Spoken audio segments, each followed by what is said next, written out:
Les écoles préscolaires représentent un marché florissant en Chine et les parents sont prêts à payer très cher pour assurer le meilleur à leurs enfants.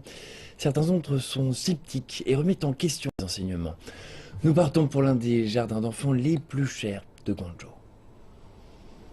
Les gardes du corps, les chiens patrouilleurs et du feu en forêt pour faire du pop-corn. Ainsi se déroule la journée des élèves du jardin d'enfants de la forêt. Au contraire des jardins d'enfants typiques, celui-ci encourage les petits à sortir dans la nature.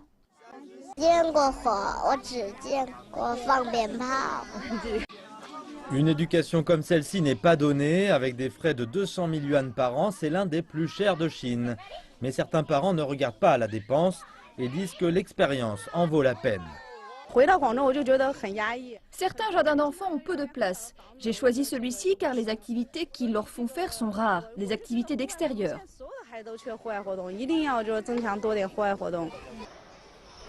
L'éducation préscolaire prévoit aussi un enseignement pour qualifier les enfants pour partir étudier à l'étranger.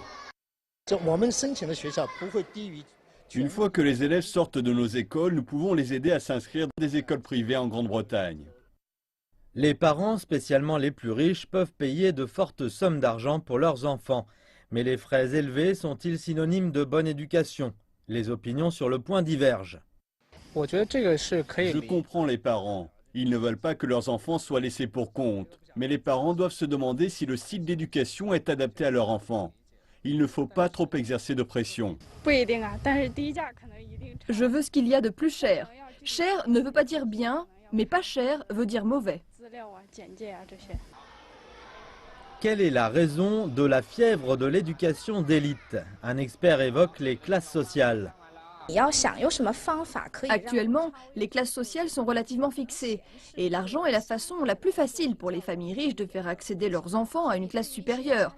Mais les enfants doivent garder à l'esprit le caractère de leur enfant et son développement et lui donner une éducation appropriée.